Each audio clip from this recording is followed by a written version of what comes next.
आश्रय। साधन को चाटने में देर नहीं लगती माया को, एक बार में ही चट कर जाए पूरा साधन। ऐसे ऐसे अपराधों की वृत्तियां प्रेरित करती कि एक अपराध से पूरा साधन चट जाए। साधु अवज्ञा तुरत भवानी, कर कल्याण अखिल कयानी। परम चतुर नटनागर आश्रयदाता अंदर से युक्ति प्रदान करते हैं, बच, इस युक्ति से बच। उन्हीं की माया है तो वही चाल जानते हैं बचाने की, इसीलिए कहते हैं मामेव ये प्रपद्यन्ते, केवल मेरी शरण में हो जाओ।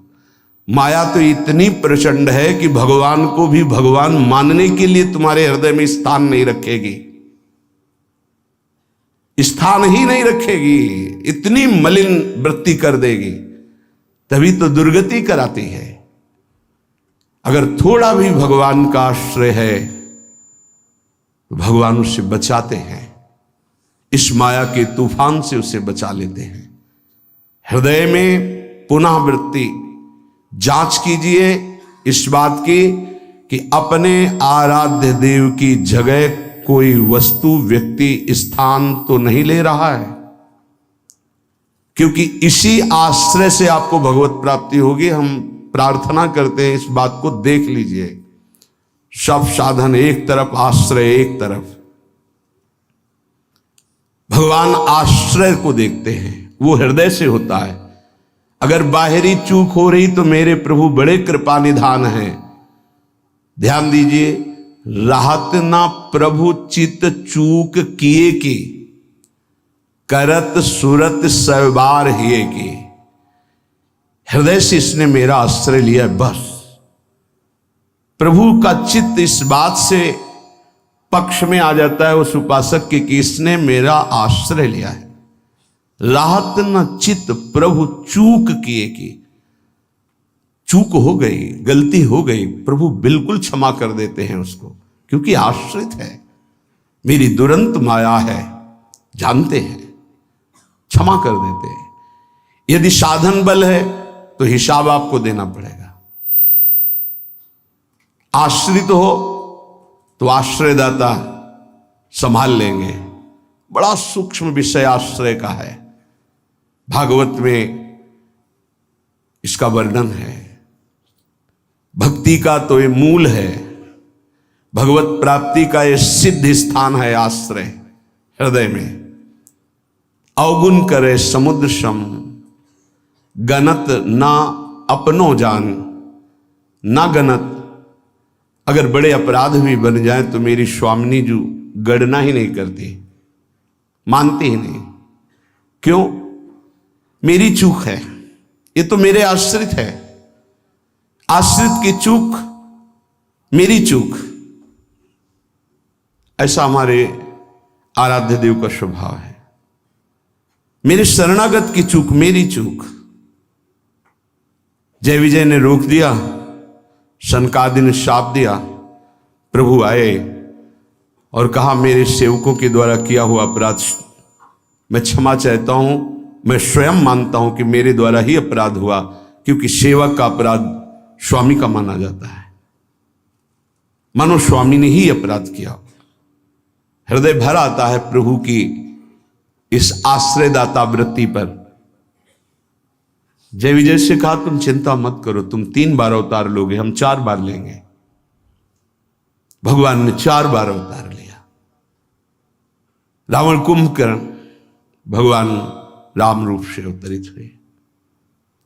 हिरणाक्ष हिरण्यकश्यप भगवान नरसिंह वाराह रूप से प्रकट हुए। वाराह रूप से हिरणाक्ष को परमधाम, नरसिंह रूप से हिरण्यकश्यप को शिशुपाल दंतवत श्री कृष्णचंद्र जी के रूप में 4 अवतार लिए। तुम चिंता मत कर। भगवद आश्रय गुरु कृपा का फल है। गुरुदेव कृपाल हुई, भगवद आश्रय दृढ़ हो गया। आश्रित मगन रहता है, अगला कदम कहां पड़ेगा उसको चिंता नहीं है, क्योंकि मेरे जीवन की डोर मेरे आश्रयदाता के हाथ में है। वो जिधर लगाम से खींचेंगे उधर ही इंद्रिय और बुद्धि ये सब उधर ही लग जाएंगे। नाथ आप देख लो, मैं आपकी शरण में हूं। बड़े बड़े महाभागवतों ने इसी आश्रय के बल पर मायावी नाना प्रकार के काम क्रोधात पर विजय प्राप्त की। ये बड़े मायावी, समझ में ही नहीं आता। अगर शत्रु शत्रु के रूप में आए तो समझ में आवे, लेकिन शत्रु परम मित्र के रूप में आ जाए तो समझना बड़ा मुश्किल होता है। शत्रु यदि रिश्ते नाते के रूप में आ जाए बड़ा कठिन होता है। तो मन बुद्धि का संबंध बहुत समय से देहाभिमान में है। देहाभिमान में ही ये सब छुपे हुए विकार बैठे हैं, पता नहीं चलता। ऐसा लगता है हम निर्विकार हो गए, पर विकार छुपे हुए सूक्ष्म रूप से रहते हैं, अवसर आने पर प्रबल हो जाते हैं। इसलिए उपासक आश्रय। देवर्षि नारद को प्रचंड माया का भगवान से प्रेरित होकर आक्रमण करना, मोहित हो जाना, बिल्कुल तन्मय हो जाना, पूरा प्रसंग में ध्यान से सूक्ष्मता से देखिए। वो कह रहे इस समय कोई साधन भजन नहीं होगा, बस मुझे ब्याह करना है। लेकिन उस समय भी आश्रयदाता की स्मृति नहीं गई। ये आश्रय जोर का होता है। विचार किया कि मेरा हितैषी कौन, बोले हरि। ये महाभागवत की स्थिति को बार बार प्रणाम है कि ऐसी प्रचंड माया के बीच में भी आश्रय नहीं भूले और एकांत होकर पुकारा, प्रभु पधारिए, हरिए सामने। कहा नाथ हृदय से प्रार्थना करता हूं, जे ही विधि होए नाथ हित मोरा, करो सुबेगी दास में तोरा। बलिहारी है। ऐसी प्रचंड मलिन माया के आक्रमण में भी अपने स्वामी को नहीं भूले, आश्रय हृदय में बहुत जोर का।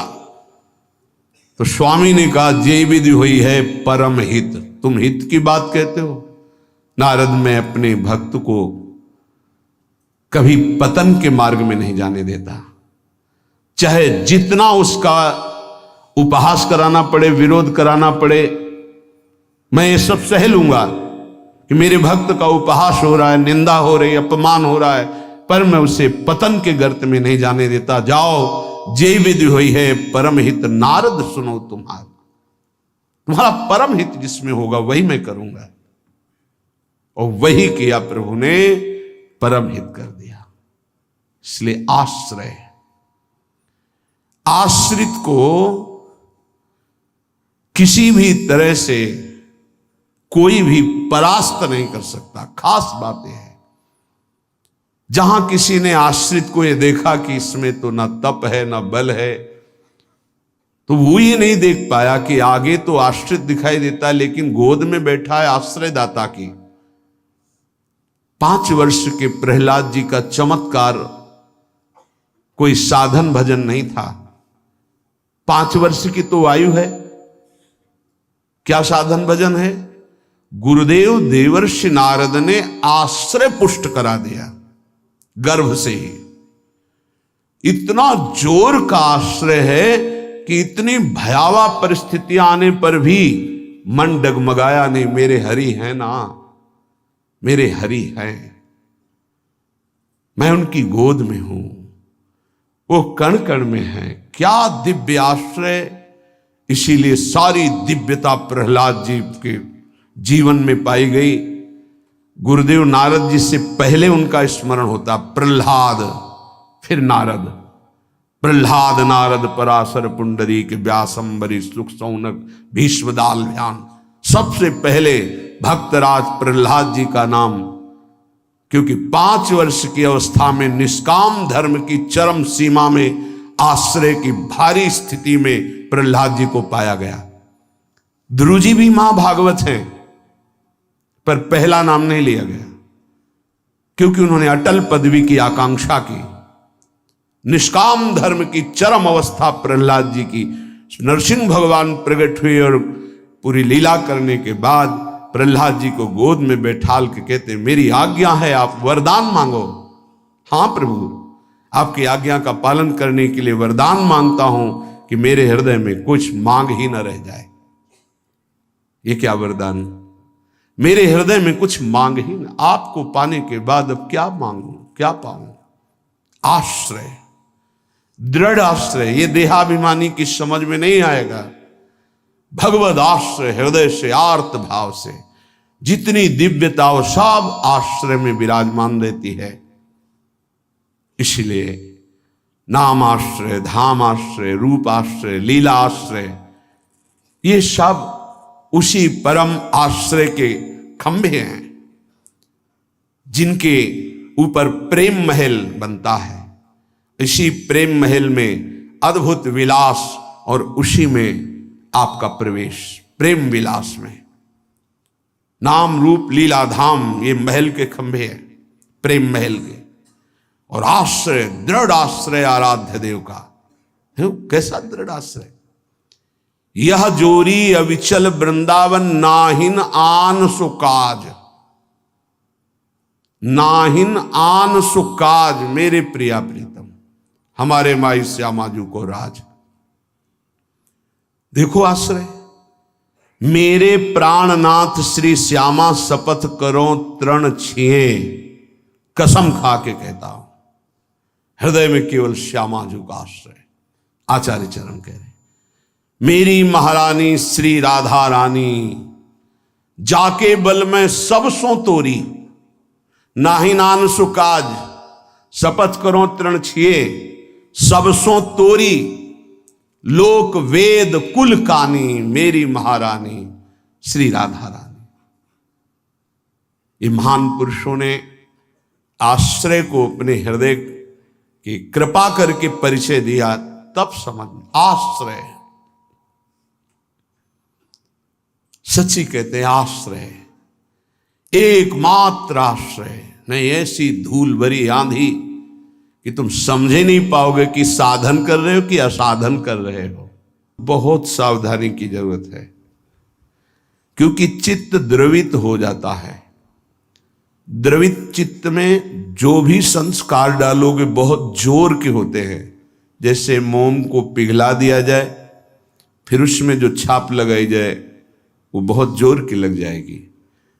चढ़ के मैन तुरंग पर चलिबो पावक माही, प्रेम पंथ अति कठिन है, सबको निबहत नाही। जैसे मोम के घोड़े पर बैठकर आग से निकलना हो तो कैसा खतरनाक खेल है, ऐसे द्रवित हृदय से विषयों को पार करना है। कोई भी आकर्षण, कोई भी व्यक्ति वस्तु स्थान अपना अधिकार बना सकता है हृदय में, क्योंकि द्रवित हृदय, एक बार छाप लग गई तो द्रवित हृदय की छाप को मिटाना बहुत कठिन होता है।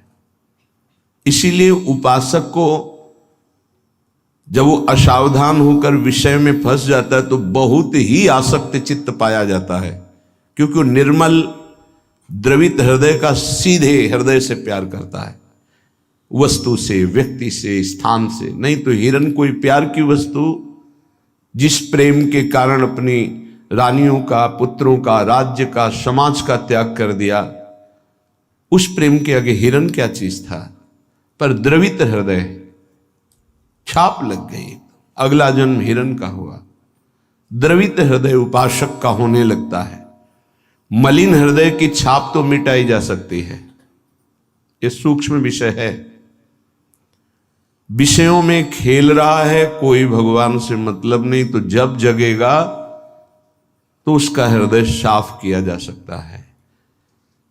जब ज्ञान होगा, उसको सत्संग मिलेगा तो सुधार बड़ी तीव्रता से हो जाएगा, यदि कुसंग ना हो तो। लेकिन यदि उपासक का हृदय आसक्त हो जाए तो बहुत ही उसमें विचित्रता पाई जाती है।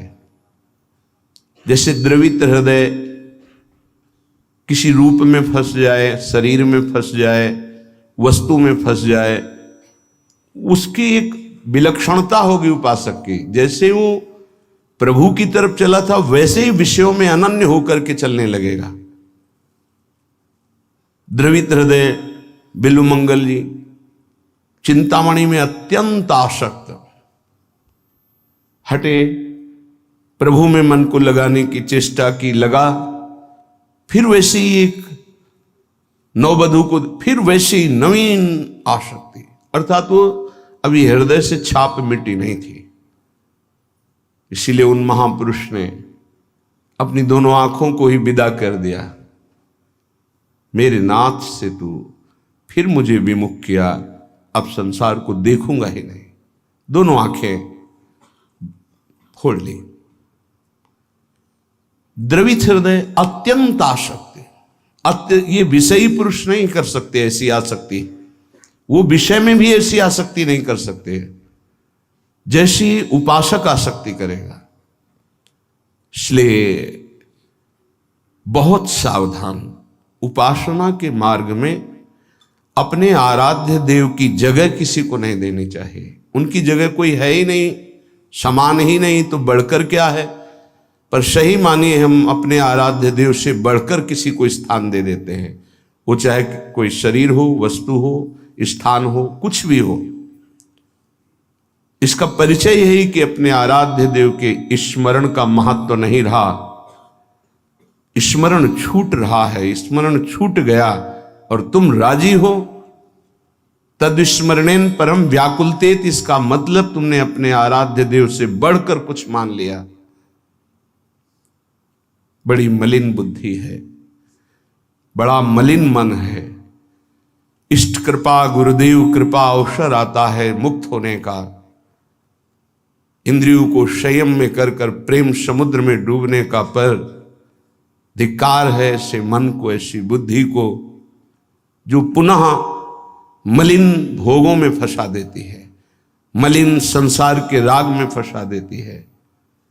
विचार करो, कोई भी उपासक जब ग्रह त्याग करता है वास्तविक भगवत लक्ष्य करके, तो कितनी सामर्थ्य उसके हृदय में भगवान देते हैं कि माता के चरणों का राग, पिता के दुलार का राग, परिवार के राग को स्वाहा करके, शरीर के राग को पता नहीं भोजन मिलेगा कि नहीं, व्यवस्था होगी कि नहीं, कोई पीटेगा, अपमान करेगा तो सह लेंगे, हर कष्ट सह लेंगे, पर प्रभु को प्राप्त करेंगे।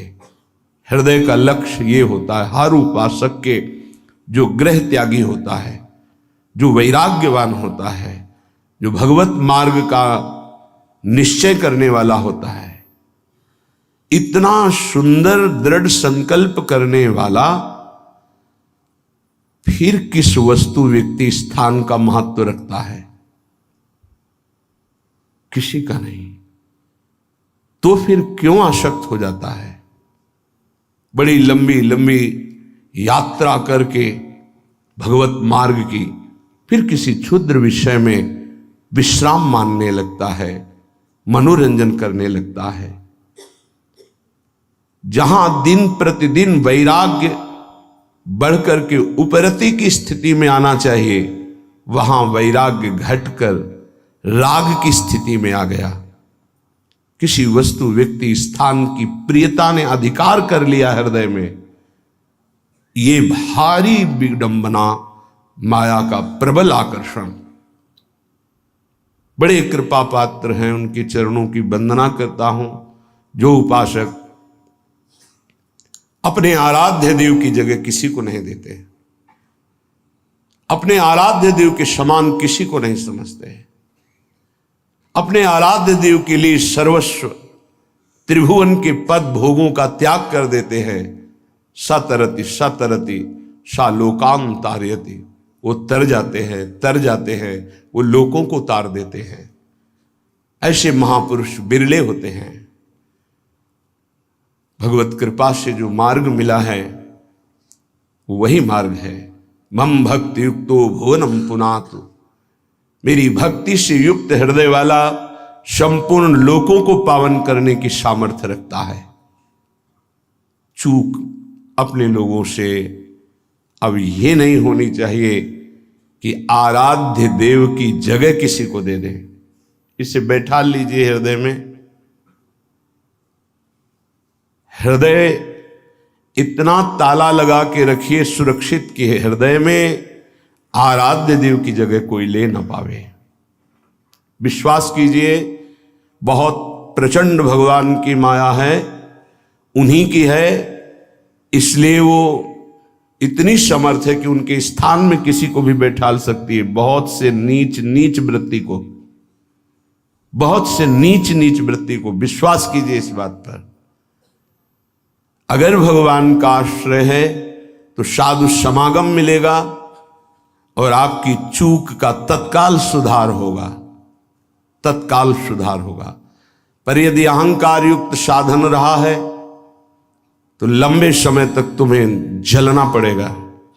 जब तक अहंकार गलित होकर आर्त भाव से पुकारोगे नहीं कि नाथ मुझे बचा लो, तब तक ये माया पछाड़ती रहेगी। ये हम पढ़ी लिखी बात नहीं कह रहे, ये संतों के हृदय की बात कह रहे हैं, ये साधकों के हृदय की बात कह रहे हैं। जो हृदय में चिंतन हुआ उसकी बात कर रहे हैं। अगर हृदय को तन्मय किया जाए तो पूरे विश्व ब्रह्मांड में जितने हृदय, सब हृदय की बात हृदय में आ जाएगी। जैसे ध्रुव जी ने अपनी प्राणवायु बंद की तदात्म भाव से, तो संपूर्ण विश्व की चराचर जीवों की वायु अवरुद्ध हो गई, क्योंकि परमात्मा हृदय में विराजमान है। जो उसको जागृत कर लेता है तदात्म भाव से, जो पूरे विश्व को अनुभव करा सकता है। इसलिए मम भक्ति युक्तो भुवनम पुनातु। उपासक आश्रय से भगवत प्राप्ति होती है। इतना दृढ़ आश्रय, अन्य अवलंबन न हो, अन्य आश्रय न हो। जब तक शरीर का आश्रय रहता है तो देहाभिमान स्फुरित होता है, देहाभिमानी सोचता है कि अगर हम भगवान का आश्रय लिए तो हमारा साधन छूट जाएगा, क्योंकि साधन से देहाभिमान की पुष्टता होती है। मैं करता हूं, अहंकार विमूढ़ात्मा करता हमिति मन्यते। और जब हम आश्रय पर चित्तवृत्ति देते हैं, निरंतर उनका चिंतन, निरंतर सेवन, निरंतर गायन, निरंतर आश्रय, तो अभिमान गलित होता है। ये आंतरिक युक्ति है। अभिमान न रहे तो किसी विकार की ताकत नहीं कि हृदय में प्रवेश कर जाए। भ्रम तभी माया पैदा करती है जब अभिमान होता है। गरुण महाज्ञानी गुण राशि, महान ज्ञानी भगवान के वाहन, जिनके पंखों से सामवेद की ध्वनि निरंतर होती रहती है, उनको भ्रम हो जाना बड़े आश्चर्य की बात है। भगवान के नित्य सेवक, नित्य दास जब हरि विराजमान होते हैं, उनके पंखों से सामवेद की स्तुति होती रहती है। परम पवित्र, उनके हृदय में भ्रम हो जाना, ये श्री भगवान है, जिनको एक निशाचर नागपाश में बांध देता और मैं मुक्त करता हूं, उस समस्त जगत को मुक्त करने वाले प्रभु है। नहीं, कैसे प्रभु हो सकते हैं? इनकी तो दशा में देख रहा हूं, नागपाश में कैसे पीड़ित हो रहे हैं। भ्रम हो गया। क्यों भ्रम हुआ? परम ज्ञानी भगवान शंकर उमा जी से कहते हैं, कीन होश कबहूं अभिमाना, सुख होवन चाह कृपा निधाना। मैंने भगवान की कृपा से जान लिया कि गरुण जैसे महापुरुष को जो भ्रम हो गया, व्याकुलता हो रही है, इनका चिंतन बदल गया। इसका मतलब इन्होंने कहीं अभिमान किया, उसी को खोना चाहते हैं प्रभु, इसीलिए इनको भ्रम हो गया। नहीं तो ये तो महान परम बंदनी भगवान के पार्षद है, इनको भ्रम कैसे हो सकता है? सोचो, इतनी ऊंचाई तक माया अपना दांव चाल चल सकती, तो हम आप क्या चीज हैं? दैन्य, दैन्य होकर के, भगवद आश्रित होकर के फिर जो नाम जप करना, वाणी गायन करना, परिक्रमा लगाना और जो साधन है, ये कृपा से देखा जाता है।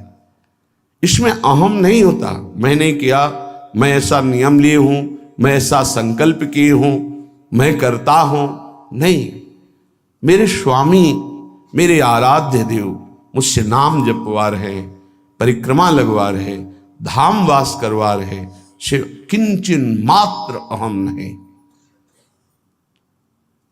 जब अपने में गुणों का चिंतन हो और दूसरों में कमी का चिंतन हो तो जान लेना चाहिए पतन का अवसर आ गया है। अब आपको ठोकर लगेगी, गिरना पड़ेगा आपको। सावधान हो जाओ, पुकारो प्रभु से, प्रभु बचा लो, अहंकार आ गया। बहुत घातक, बहुत घातक। अपने में गुण का चिंतन होने लगे, दूसरे में कमी का चिंतन होने लगे, तत्काल अपने आराध्य देव को पुकारो, आश्रयदाता को, नाथ बचा लो, अहंकार आ गया। ये अहंकार का परिचय है। लेकिन हम इतने मंद बुद्धि के हैं कि हम निंदा भी कर लें तो प्रभु से पुकारते रहें, बचा लो। इसका कारण प्रभु का आश्रय नहीं है। जो हम आश्रय आश्रय चिल्लाते हैं उसको समझिए, प्रभु का आश्रय नहीं है, गुणों का आश्रय है। और जितने भी गुण हैं वो मायाकृत हैं। गुण मानी संसार और सकल गुण प्रीत बिनु, बहुत धरत सिरभार, श्री हरिवंश कृपा बिना। बिना आचार्य कृपा के, गुरु कृपा के, गुणाभिमान हृदय में होता, उसी का संसार सम्मान करता है। तो बोले प्रीति के बिना सब व्यर्थ है। आश्रय से प्रीति होती, प्रीति से दृढ़ आश्रय होता है। उपासक हृदय में देखता रहे कि जिनके हम आश्रित हैं उससे बढ़कर कोई ना हो, तो पड़े रहोगे तो भगवत प्राप्ति हो जाएगी।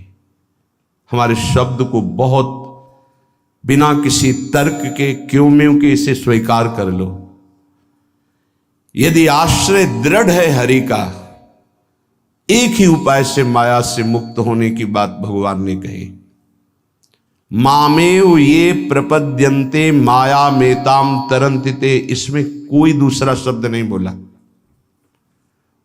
ऊपर के श्लोक की पंक्ति में बताया अपनी माया की महिमा कितनी दुरत्य है, दुरंत है, प्रचंड है। दैवी हेषा गुणमयी मम माया दुरत्या। और उसके नीचे की पंक्ति में बताया उपाय उससे मुक्त होने का। मामेव ये प्रपद्यन्ते, बस माया में ताम तरन्ते, मेरे आश्रित। अभी ये आश्रय कैसे दृढ़ होता है तो उपाय बताया जाता है। आप ऐसे रहो, आप ऐसे चलो, आप नाम जप करो, आप वाणी जी गायन करो, आप ऐसे सेवा करो, इससे आपका आश्रय दृढ़ होगा। भगवत प्राप्ति आश्रय से होती है। विश्वास कीजिए, आश्रय से। यह गुण साधनते नहीं हुई, सर्वेषु साधन वरेषु चिरम निराशा। खास बात, आशा आश्रय दाता से है।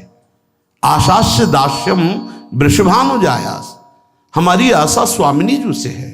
हमारा बल साधन नहीं, मेरे बल से वृंदावन रानी आश्रय दाता हमारा बल है।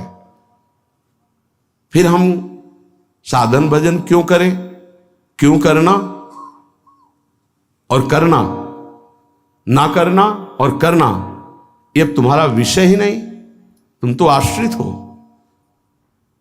अब जो ही कहें करें हम सोई, आयुष लिए चले निज दासी, ये आश्रित है। उपासक समझे, आश्रय के समान कोई भी साधन नहीं है। इससे श्रेष्ठ कोई भी साधन नहीं।